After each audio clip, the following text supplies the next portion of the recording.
Go for it. My name is Mystical Evans, and I did my pharmacology assessment on a 37-year-old white male, and for the purposes of this interview, I will refer to him as WR. WR's past medical history includes hypothyroidism, osteoarthritis, hyperlipidemia that is diet controlled, and low testosterone levels. His surgical history includes a tonsillectomy and adduodectomy in his elementary years. He has also had a left knee arthroscopy with debridement for his osteoarthritis. His allergies include penicillin, and his allergy reaction is facial swelling and itching, particularly in the eye area. He has no other adverse effects to any other medications. He drinks 1 cup of coffee every morning, denies the use of tobacco and other recreational drugs. He does drink 1 alcoholic beverage a week and drinks socially. WR is on Synthroid 200 micrograms once daily since 2007, diclofenac 75 milligrams twice a day for the last 6 months, tramadol with a prescription written for 1 tablet every 4 to 6 hours. And he has had this prescription for the past 2 years. He states he only takes about 1 tablet every 6 months. And he also takes testosterone 300 milligram injection once weekly for the past 3 months. His supplements include 1 daily multivitamin for the past month and vitamin D3, 2,000 international units daily for the last 6 months. He is on no other prescription medications. His medication costs include Synthroid $4 a month, diclofenac $12 a month, tramadol approximately $1 a month, and testosterone $350 every 10 weeks. WR is highly adherent to his medication regimen. He does not let his prescriptions run out and is always careful to plan ahead when he is going out of town or on vacations. All of his medications are effective at this time. His Synthroid dose has been adjusted several times in the past few years, but his current dose is controlling his hypothyroidism.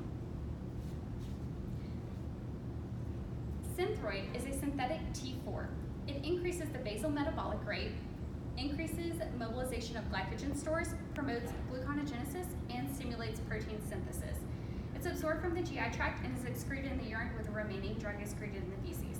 Diclofenac is an NSAID, a COX-1 and COX-2 inhibitor. This drug reduces inflammation and works as an analgesic. It's rapidly absorbed, metabolized in the liver, and excreted in the urine, with the remainder in the feces. This drug is used for his osteoarthritis. Tramadol is an opioid pain medication. It is a centrally acting analgesic, but may at least be partially binding to opioid mu receptors, causing inhibition of ascending pain pathways. This drug is metabolized in the liver and excreted in the urine. Testosterone is an endogenous androgen. It's used to treat low testosterone levels. It maintains secondary sex characteristics in androgen-deficient males. It increases fertility. This drug is excreted in your urine, with the remainder excreted in the feces. Multivitamin supports metabolic functions along with protein and DNA synthesis. His vitamin D3, this is used for individuals who do not get enough vitamin in their diet to maintain adequate health. WR does not have any adverse drug reactions. However, here are a few reactions that he may experience. Synthroid can cause flushing, palpitations, diarrhea, anxiety, headache, heat intolerance, insomnia, and angina pectoris. Diclofenac can cause abdominal pain, diarrhea, dizziness, edema, fluid retention, headache, nausea, and a rash. Testosterone can cause acne, aggressive behavior, alopecia, anxiety, breast soreness, gynecomastia, hot flashes, hypertension, insomnia, priapism, and water retention.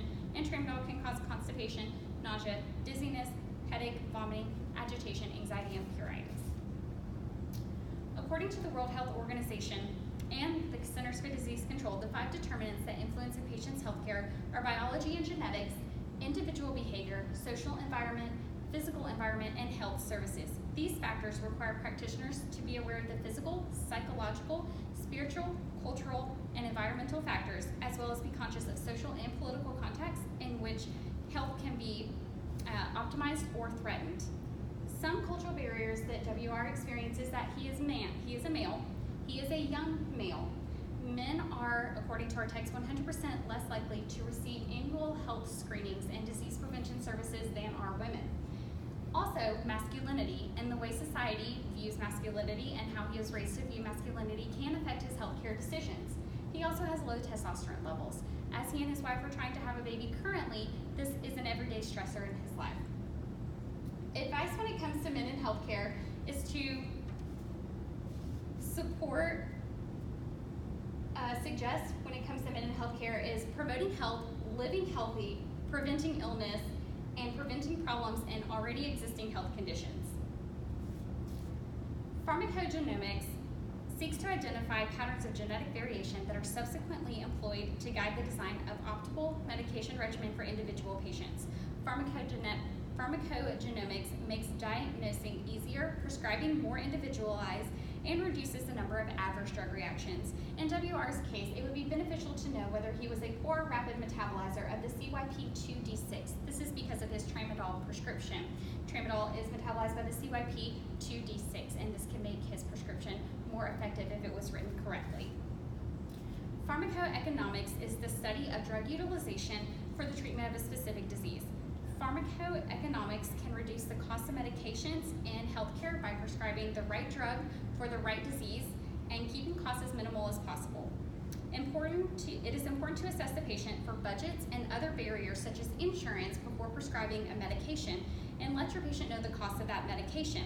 This can increase medication compliance and reduce unnecessary medication spending. In WR's case, he comes from a household with 2 income levels, so this is not a problem for him. However, he does still take into consideration what a medication costs prior to starting a new prescription. My aha moment for this case is that treating the younger generation in order to bring increased benefit to healthcare, encourage the younger population to seek healthcare sooner, can reduce healthcare costs and spending in the future. We need to treat current diseases and prevent future diseases in the younger populations. I would like to take my mindset to treat current disorders, educate patients, and prevent disease with me into my future. Thank you. Killed it. Good job.